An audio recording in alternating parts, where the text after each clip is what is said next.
Hello students. आज हम कुछ थ्योरम्स करेंगे, साथ में उस पे बेस्ड क्वेश्चंस करेंगे। आज की जो थ्योरम्स है वो एग्जाम पॉइंट ऑफ व्यू से बहुत ज्यादा इंपॉर्टेंट है, क्योंकि उस पे बेस्ड क्वेश्चन पेपर में आते ही आते हैं। So let's start with the first theorem. So the first theorem says the angle subtended by an arc at the centre is double the angle subtended by it at any point on the remaining part of the circle। तो पहले हम समझ लेते हैं इस theorem का मतलब क्या है, फिर हम इस थ्योरम का प्रूफ करेंगे। जैसे मैंने एक सर्कल ड्रॉ करा, मैंने एक एंगल सबटेंड किया सेंटर पे। ओ सेंटर है, मैंने एक रफली सर्कल ड्रॉ करा है।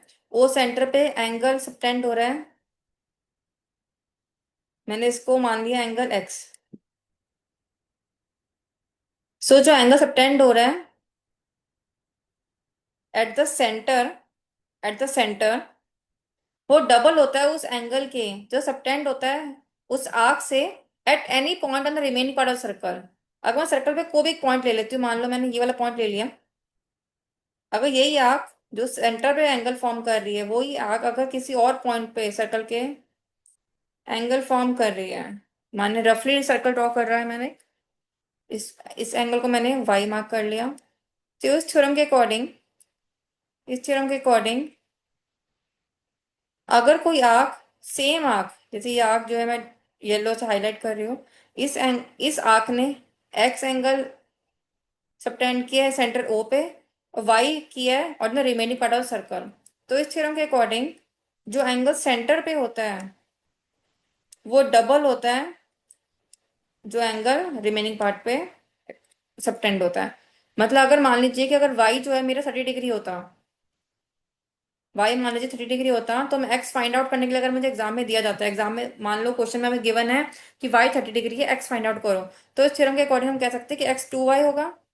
तो 2 इंटू 30 डिग्री, मतलब एक्स जो होगा वो 60 डिग्री के इक्वल हो जाएगा, क्योंकि जो सेंटर पे एंगल होता है वो डबल होता है उस एंगल का जो remaining part of the circle पे हम सबटेंड करते हैं। सो हम इसका प्रूफ कर लेते हैं।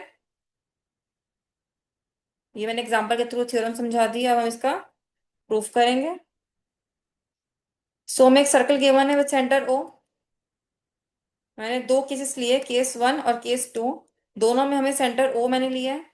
एक आर्क लिए पी क्यू, पी क्यू इसमें भी आर्क है और दूसरे केस में भी पी क्यू एक आर्क है।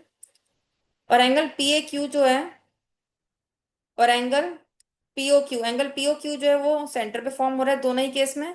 और एंगल पी ए क्यू जो है वो रिमेनिंग पार्ट पे फॉर्म हो रहा है। केस 1 में भी देख सकते हो angle P A Q form हो रहा है, और केस 2 में भी angle P A Q form हो रहा है। तो ये दो केसेस हम डिस्कस करेंगे इस थ्योरम में। हमें दोनों ही केसेस में प्रूफ करना है कि एंगल पीओ क्यू इक्वल होगा angle twice of angle P A Q, क्योंकि सेंटर पे एंगल पीओ क्यू फॉर्म हो रहा है, रिमेनिंग पार्ट पे एंगल पी ए क्यू हो रहा है। तो मुझे प्रूफ करना है कि जो सेंटर वाला एंगल है वो डबल होगा रिमेनिंग पार्ट ऑफ सर्कल के एंगल से। हमने दोनों में क्या करा है, ज्वाइन कर लिया हमने ए ओ, हमने ये आर्क ज्वाइन करी है दोनों में ही, और मैंने उसको आगे एक्सटेंड बी तक एक्सटेंड कर दिया, हमने उसको आगे, हमने उसको बी तक दोनों ही केस में एक्सटेंड कर दिया है। तो हम दोनों केस इंडिविजुअली डिस्कस करेंगे, पहले हम करेंगे केस 1 डिस्कस।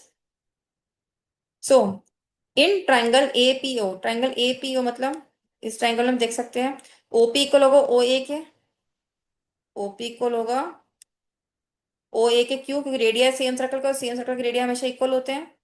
तो इसका मतलब है अगर इस ट्राइंगल में दो साइड्स इक्वल है, मतलब जो हमें ओपी ओ ए के इक्वल है, ये जो है वो इस ट्रायंगल में इसके इक्वल है, तो इसके जो ऑपोजिट एंगल है वो भी इक्वल होगा, क्योंकि हमें पता है angle opposite to equal sides are equal. तो एंगल ओपी ए इक्वल होगा एंगल ओ ए पी के। Also by exterior angle property हमें पता है कि एक्सट्री एंगल जो होता है वो हमेशा sum of interior angle opposite angles होता है। तो इसके अकॉर्डिंग मैं कह सकती हूँ कि एंगल बीओपी, मतलब जो ये एंगल होगा, ये एंगल, वो जो ये एंगल होगा, मैं एक बार हाईलाइट कर देती हूँ सही से उसको अलग से कलर से।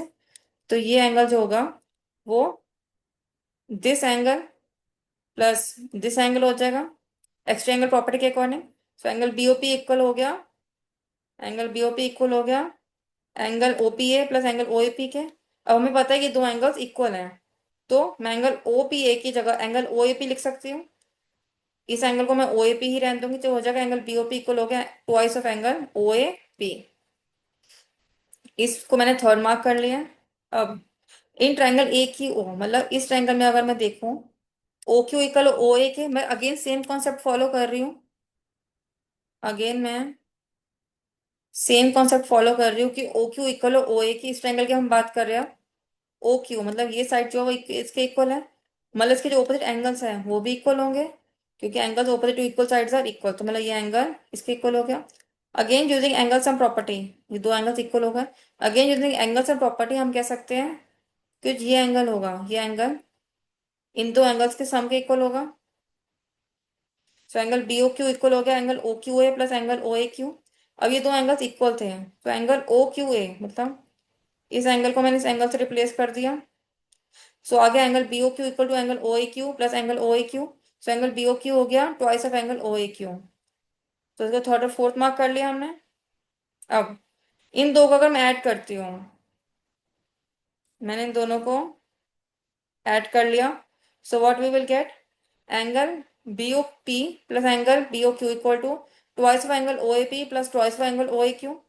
सो angle B O P plus angle B O Q, देखा जाए जो एंगल बी ओ पी है plus angle B O Q जो है, ये एंगल कौन सा फॉर्म कर रहा है, ये इसको अगर मिला लो तो ये पूरा ये वाला एंगल फॉर्म कर रहा है, मतलब ये फॉर्म कर रहा है एंगल पी ओ क्यू। इसी तरीके से इसमें से मैं टू कॉमन ले लेती हूँ, आर एच एस में टू कॉमन लूँ तो आ जाएगा ट्वाइस ऑफ एंगल ब्रैकेट में angle O A P plus angle O A Q. Angle O A P मतलब इतना एंगल जो angle O A P plus angle O A Q क्या फॉर्म कर रहा है, जो ये एंगल है और ये एंगल क्या फॉर्म करेंगे, angle P O P A Q. तो इसको मैंने पी ए क्यू को रिप्लेस कर दिया, तो we will get angle P O Q equal to twice of angle P A Q. अब हम सेकंड केस डिस्कस कर लेते हैं। सेकंड केस में हम बिल्कुल सेम टू सेम फॉलो करेंगे सारे स्टेप्स। इसमें ये फिगर है, इन ट्राइंगल ए पी ओ, इस ट्राइंगल में ओ पी इक्वल होगा ओ ए के, radius of the same circle, angle opposite to equal side से इक्वल, तो angle O P A equal हो जाएगा एंगल ओ ए पी के।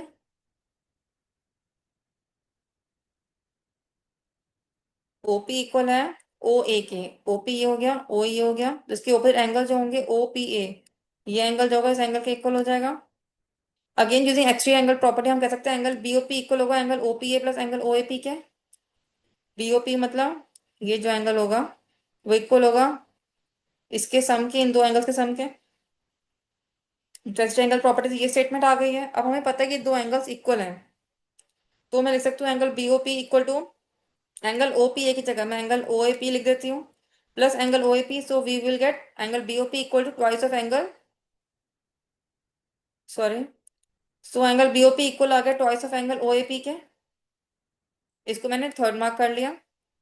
अब इस ट्राइंगल में मतलब अब मैं दूसरा ट्राइंगल कंसिडर करूंगी और सेम ही स्टेप्स फॉलो करूंगी। ट्राइंगल ए क्यू ओ, इसमें O Q equal O A के, अगेन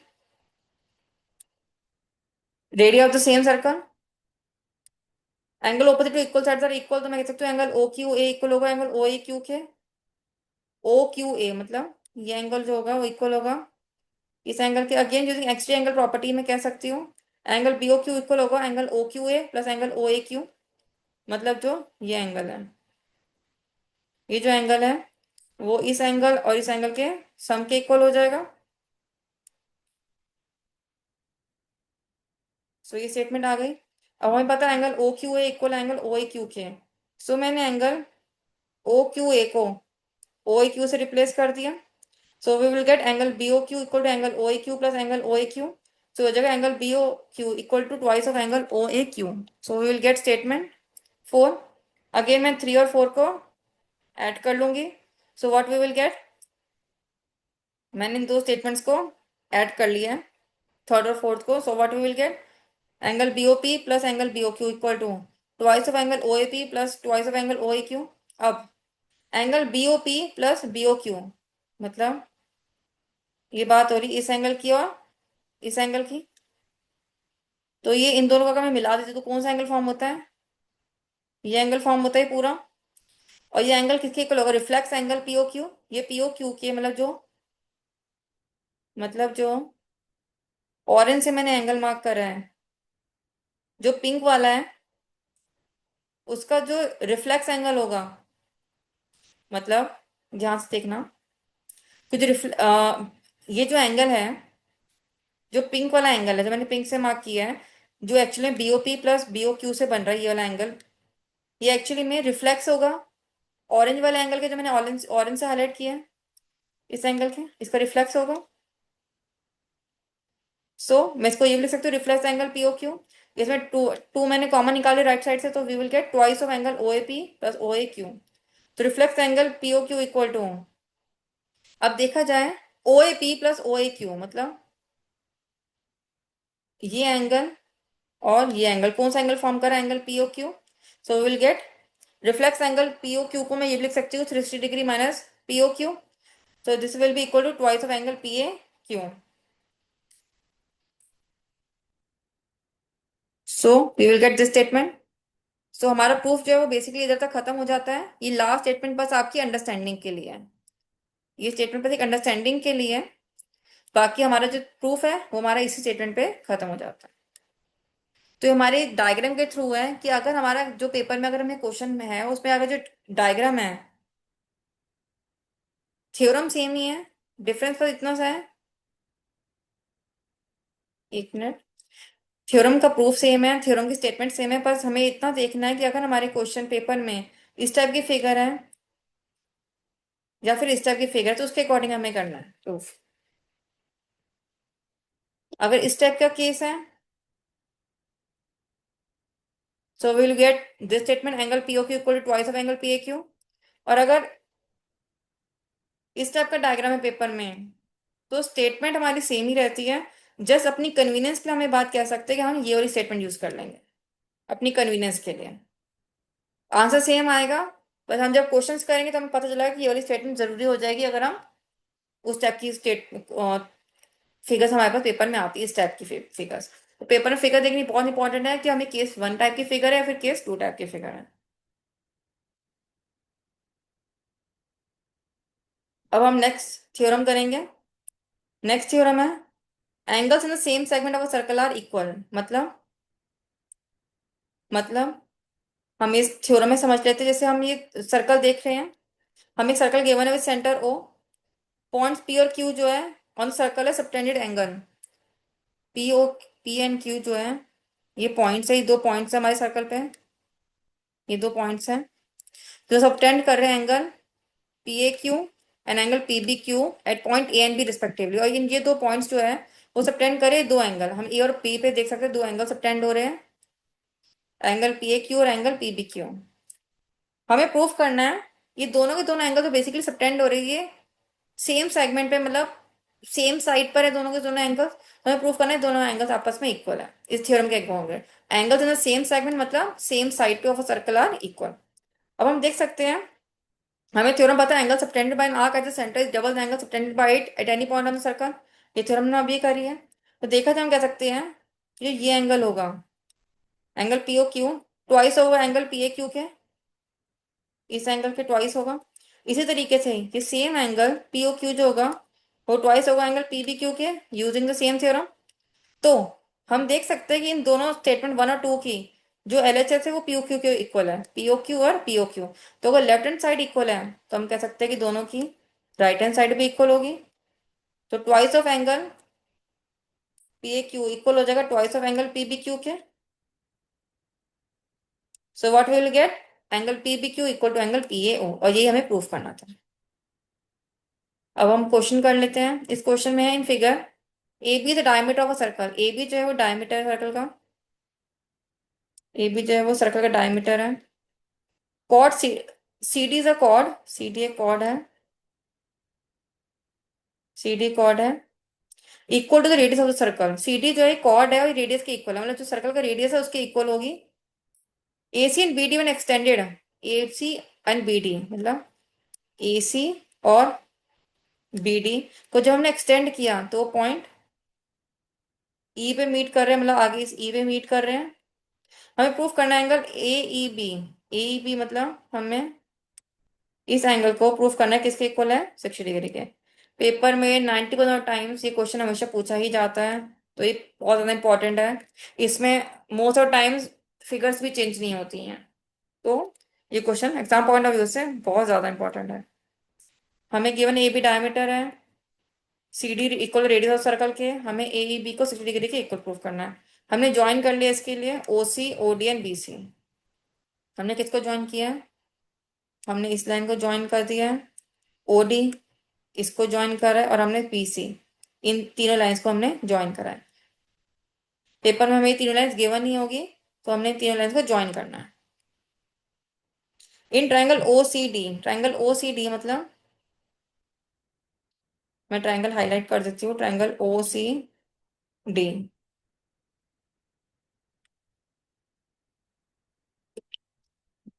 इस ट्रायंगल में, इस ट्रायंगल में O C equal to O D, equal to O D, O C O D और सी डी इक्वल होंगे। क्यों? इसमें जो ओ सी और ओ डी है वो रेडियस है, तो इक्वल ही होंगे। और हमें गिवन है जो सी डी है वो भी रेडियस के इक्वल है, तो मतलब सी डी भी इन दोनों के इक्वल होगा, तो मतलब आपस में तीनों इक्वल हो गए। अब क्योंकि तीनों इक्वल हो गए, तो हम कह सकते हैं कि ओ सी डी एक इक्वल ट्रायंगल हो गया। और अगर O C D equal triangle हो गया, तो angle C O D 60 degree के इक्वल हो गया। क्यों? क्योंकि इक्वल टू ट्रायंगल में हर एंगल 60 डिग्री होता है, तो सी ओ डी कितना हो गया, मतलब जो ये एंगल होगा वो 60 डिग्री के इक्वल हो गया। ठीक है। अब फॉर आर्क सी डी, अब मैं अगर आर्क सी डी की बात करूं, इस आर्क की, तो जो सी डी आर्क है वो एंगल सबटेंड कर रही है सी ओ डी, ये एंगल सबटेंड कर रही है, ये वाली आर्क, ये वाला एंगल जो 60 डिग्री हमने अभी फाइंड आउट किया है, वो एंगल सबटेंड कर रही है सीओडी।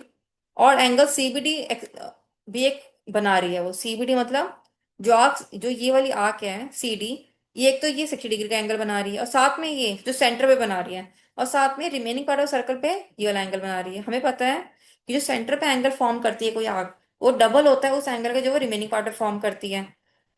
एंगल सीओडी इक्वल हो जाएगा ट्वाइस ऑफ एंगल सीबीडी। मैं दो एंगल्स को अलग से हाईलाइट कर देती हूँ, जस्ट फॉर योर कन्वीनियंस। देखा जाए जो ये वाला एंगल होगा, ये भी सी डी आर्क फॉर्म कर रही है, और जो ये वाला एंगल है, ये भी सी डी आर्क फॉर्म कर रही है। जो ये वाला एंगल है वो सेंटर पे फॉर्म कर रही है, ये एंगल वो रिमेनिंग पार्ट पे फॉर्म कर रही है, तो मतलब एंगल सीओडी, मतलब एंगल सीओडी ट्वाइस हो जाएगा सीबीडी के। सीओडी 60 डिग्री था, सीओडी हमने ऑलरेडी 60 डिग्री फाइंड आउट कर लिया है, तो 60 degree equal to twice of angle CBD. तो ट्वाइस ऑफ एंगल सीबीडी हो गया 60 डिग्री, तो एंगल सीबीडी हो गया 60 degree by two equal to 30 degree. तो सीबीडी को हमने 30 डिग्री के इक्वल फाइंड आउट कर लिया है। अब हम आगे बढ़ते हैं। अब ए बी डायमीटर है, सो एंगल ए सी भी 9 डिग्री हो जाएगा। ये एक बहुत इंपॉर्टेंट थ्योरम है। वो थ्योरम क्या है कि angle in semi circle is a right angle. ये एक पेपर में, तो हम क्वेश्चन में हम ये नहीं कह सकते कि कोई ये थ्योरम है, बट ये हम ये यूज करते हैं, बेसिकली एक स्टेटमेंट है कि angle in semi circle is a right angle. ये बहुत ज्यादा इंपॉर्टेंट थ्योरम है, इसको मैं हाईलाइट कर रही हूँ। ये बहुत इंपॉर्टेंट स्टेटमेंट कह लो, थ्योरम कह लो, बहुत इंपॉर्टेंट है, पेपर में हमें याद रखनी है, और अगर हमें कहीं यूज हो तो हमें इसको मेंशन भी करना है। इसको मैं आगे अब एक बार आगे वाली स्लाइड्स में इसके बारे में बात भी करूंगी, बट अभी के लिए हमें इसको याद कर लेना है कि एंगल सेमी सर्कल में 9 राइट एंगल होता है। मतलब अगर ए बी एक डायमीटर है, अगर ए बी एक डायमीटर है, ये एक डायमीटर है, तो obviously angle A C B, ये जो एंगल है, ये वाला एंगल जो होगा, ये सेमी सर्कल में होगा कि अगर ए बी डायमीटर है, तो इसको ऊपर वाला पार्ट क्या होगा, एक सेमी सर्कल होगा ना। और एंगल ए सी बी जो है एक सेमी सर्कल में फाइंड आउट, सेमी सर्कल में बन रहा है, तो एंगल जो होता है सेमी सर्कल में क्या होता है, राइट एंगल 9 डिग्री के इक्वल होता है, तो एंगल ए सी भी 9 डिग्री के इक्वल हो गया। अब देखा जाए ए ई जो एक लाइन है, ए ई मतलब, तो ये है एक लाइन फॉर्म हो रही है, so angle A C B plus angle E C B 180 degree होगा। एंगल ए सी बी मतलब तो ये एंगल होगा, और एंगल, एक angle A C B plus angle E C B मतलब जो ये एंगल होगा, ये 180 डिग्री फॉर्म करेगा। क्यों? क्योंकि लीनियर पेयर होगा। सो ए सी बी ऑलरेडी 9 डिग्री था, तो हमने ए सी बी की जगह, ए सी बी की जगह मैंने 9 डिग्री लिख दिया, plus angle E C B equal हो जाएगा 180 डिग्री के, तो एंगल ई सी बी हो जाएगा 180 degree minus 90 degree equal 90 degree. तो angle E C B 9 degree find out कर लिया हमने। अब देखा जाए, अगर हम इस क्वेश्चन में देखें, तो हमने कौन कौन से एंगल्स फाइंड आउट कर लिए जो इंपॉर्टेंट है। इस क्वेश्चन में जो हमने main important angles find out कर लिए हैं वो है, एक तो हमने फाइंड आउट कर लिया कि ये जो एंगल है, ये एंगल 90 डिग्री के इक्वल है। और हमने साथ में इस एंगल को भी फाइंड आउट कर लिया था कि 30 डिग्री के इक्वल है। अब हम ट्रायंगल कंसिडर करेंगे, ये वाला, ये पूरा ट्रायंगल कंसिडर करेंगे। इन पूरे ट्रायंगल में, मतलब ट्रायंगल ईसीबी में दो एंगल फाइंड आउट कर चुके हैं। तीसरा एंगल मतलब हम ये वाला एंगल फाइंड आउट करेंगे जो हमें क्वेश्चन में फाइंड आउट करना है। सो इन ट्राइंगल में हम कह सकते हैं इन तीनों एंगल का सम कितना होगा, 180 डिग्री। एंगल सम प्रॉपर्टीज है, angle CEB plus ECB 90 degree था, सीबीई 30 डिग्री हम फाइंड आउट कर चुके, equal to 180 degree. So angle CEB plus 120 degree हो जाएगा 180 डिग्री। तो एंगल सीईबी हो गया 180 degree minus 120 degree, so angle CEB हो गया 60 डिग्री के equal. Exam point of view से बहुत ज्यादा इंपॉर्टेंट क्वेश्चन है। तो इसमें अगर कोई भी डाउट्स है तो आप कमेंट सेक्शन में ड्रॉप कर सकते हैं अपने डाउट्स, मैं जरूर क्लियर करूंगी नेक्स्ट वीडियो में। अब जो मेन थ्री थ्योरम्स हैं, एक थ्योरम तो ऑलरेडी हम पढ़ चुके हैं, angle in a semi circle is 9 degree, angle in a semi circle equal 9 degree, ये हम अभी मैं बात कर चुकी हूँ। बाकी जो दो इंपॉर्टेंट थ्योरम था वो ये है, इनका प्रूफ की पेपर में जरूरत नहीं है, बट ये थ्योरम्स हमें स्टेटमेंट बहुत ज्यादा जरूरी है। The sum of either pair of opposite angles of a cyclic quadrilateral is 180 degree. If sum of pair of opposite angles of quadrilateral is 180 degree, then it is cyclic. So इसका मतलब क्या, हम वो बात कर लेते हैं। पहली बात तो पहली बात यह है कि साइक्लिक क्वाड्रिलेटरल होता क्या है। साइक्लिक क्वाड्रिलेटरल होता क्या है, पहले हम उसकी बात करेंगे। मान लीजिए मैंने एक सर्कल ड्रॉ करा है, मैं रफली एक सर्कल ड्रॉ कर रही हूँ, इसमें मैंने क्वाड्रिलेटरल बनाया है ऐसे इस टाइप का। मैंने एक क्वाड्रिलेटरल बना लिया है,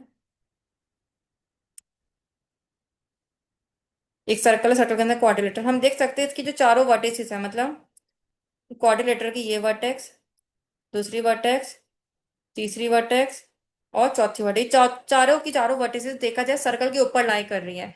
तो अगर किसी क्वाड्रिलेटरल की चारों वर्टिसेस सर्कल के ऊपर लाई करती है, तो हम उस टाइप के क्वाड्रिलेटरल को साइक्लिक क्वाड्रिलेटरल कहते हैं। क्यों? क्योंकि वो साइक्लिक है। क्यों? क्योंकि उसके चारों की चारों वर्टिसेस साइकिल पे, मतलब सर्कल पे, सॉरी, लाई कर रही है। अब इस थ्योरम का क्या मतलब है वो समझ लेते हैं। फर्स्ट थ्योरम कहती है कि sum of either pair of opposite angle of a cyclic quadrilateral is 180 degree. इसका मतलब है ओपोजिट, मतलब इस एंगल और इस एंगल का सम जो होगा 180 डिग्री होगा। और अगर मैं इन दो ओपोजिट एंगल्स की बात करूँ तो इनका सम भी 180 डिग्री होगा। तो मतलब अगर कोई क्वाड्रिलेटरल साइक्लिक है, मतलब अगर उसकी चारों वर्टिसेस क्वाड्रिलेटरल की सर्कल पे लाई करे तो हम उसको साइक्लिक कहते हैं। और साइक्लिक अगर क्वाड्रिलेटरल है तो उसके ओपोजिट जो एंगल्स है उनका सम 180 डिग्री होगा। और कन्वर्स थ्योरम क्या है? कन्वर्स थ्योरम जो है वो है, कन्वर्स है, पहली थ्योरम थी कि अगर साइक्लिक है तो ऑपोजिट एंगल का सम 180 डिग्री होगा। अब है कि अगर ऑपोजिट एंगल का सम 180 डिग्री है तो क्वाड्रिलेटरल साइक्लिक हो जाएगा। मतलब पहले था कि अगर क्वाड्रिलेटरल साइक्लिक है तो हमने कहा था कि ये एंगल इस एंगल के, इन दोनों एंगल्स का सम 180 डिग्री हो जाएगा। फिर इन दो एंगल्स का सम 180 डिग्री हो जाएगा। इसका कन्वर्स ये कहता है कि अगर ऐसा कुछ है कि अगर ऑपोजिट एंगल का सम 180 डिग्री है तो हम कहेंगे कि क्वाड्रिलेटरल साइक्लिक होगा। तो ये दो थ्योरम्स हैं जो बहुत ज्यादा इंपॉर्टेंट है एग्जाम पॉइंट ऑफ व्यू से। अब हम क्वेश्चंस कर लेते हैं इस पे based. Two circles intersect at points A and B. ये दो सर्कल्स जो हैं पॉइंट ए और बी पे इंटरसेक्ट कर रहे हैं, ए पे और बी पे इंटरसेक्ट कर रहे हैं देखा जाए तो। A D and A C are diameter, A D A D और ए सी जो है वो डायमीटर्स हैं दोनों सर्कल्स के। Prove that B lies on the line segment D C. हमें प्रूव करना है कि जो बी है वो लाइन सेगमेंट डी सी पे लाई कर रहे हैं। अब हमने ए बी को ज्वाइन करा है, इसमें हमने ए बी को इसमें ज्वाइन कर लिया है। हम देख सकते हैं angle A B D 90 degree होगा। एंगल ए बी डी मतलब ये एंगल 90 डिग्री होगा। क्यों?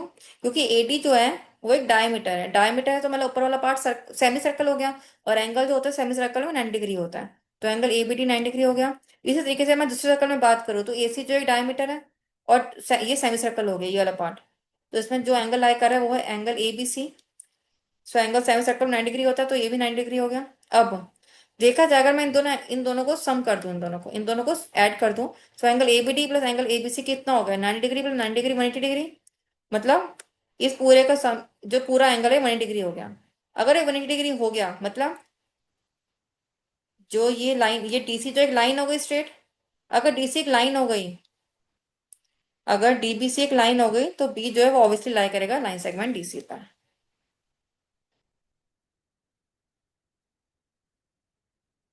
तो अब हम नेक्स्ट क्वेश्चन कर लेते हैं।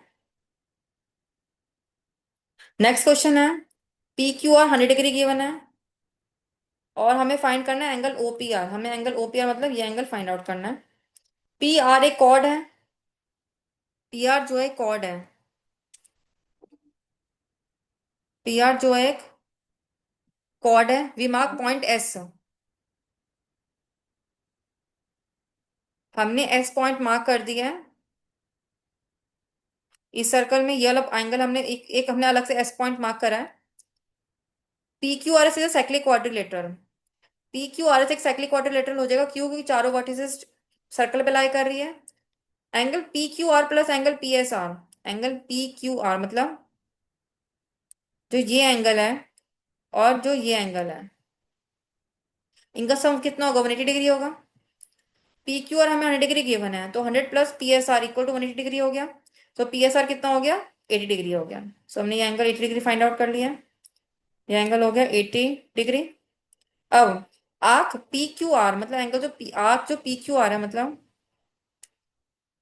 जो ये आर्क है, ये सबटेंड कर रही है angle P O R at the centre. ये वाला एंगल जो है वो फॉर्म कर रही है। और हमें पता है कि अगर कोई आर्क एंगल फॉर्म करती है सेंटर पे, वो डबल होता है उस एंगल के जो वो रिमेनिंग पार्ट पे फॉर्म करती है। तो हम कह सकते हैं कि एंगल पी ओ आर जो होगा वो twice of angle P S R हो जाएगा। So angle P O R कितना हो गया? Twice, 2 into 80 degree. हमने P S R already 80 degree find out किया है, तो इक्वल हो गया 160 डिग्री। अब मैं ट्रायंगल लूंगी, triangle O P R. O P R मैंने ये ट्रायंगल लिया है, ट्रायंगल ओ पी आर। ये क्वेश्चन थोड़ा करने में थोड़ा आपको लग रहा होगा कि बहुत मुश्किल क्वेश्चन, बस ऐसा है नहीं। आप थोड़ी प्रैक्टिस करेंगे तो ये क्वेश्चन आप बहुत आसानी से कर पाएंगे। तो ट्रायंगल ओ पी आर, इस ट्रायंगल में देखा जाए ओपी इक्वल ओ आर के, radii of the same circle, तो angle opposite to equal sides are equal. तो angle O P R equal होगा एंगल ओ आर पी के। Also in triangle O P R, इसी triangle में देखा जाए angle sum property से मैं ये भी कह सकती हूँ angle O P R equal to angle sorry angle O P R plus angle O R P plus angle P O Q equal to 180 degree, angle sum property से। अब मैंने ऑलरेडी ये बात बोली है कि angle O P R equal angle O R P के। So मैंने एंगल ओ आर पी को एंगल ओ पी आर से रिप्लेस कर दिया। So we will get angle OPR plus angle OPR plus angle POR equal to 180 degree. So twice of angle OPR plus 160 degree equal हो गया 80 degree, 180 degree के। देखा जाए angle POQ मैं already 160 degree की फाइंड आउट कर चुकी हूँ। सो मैंने एंगल POR को 160 डिग्री से रिप्लेस कर दिया। So we will get twice of angle OPR plus 160 degree equal to 180 degree. So we will get twice of angle OPR equal to 180 degree minus 160 degree. So this will give us twice of angle OPR equal to 20 degree. So angle OPR हो गया 20 degree by 2 equal to 10 degree. तो हमें 10 degree find out कर लिया। ये question बहुत ज्यादा important है, ये भी पेपर में आराम से क्वेश्चन आ सकता है। इसमें 90% टाइम्स फिगर्स भी चेंज नहीं होती है। So that's all for today's class. Next class में हम और क्वेश्चंस करेंगे इन्हीं थ्योरम से based. Thank you so much.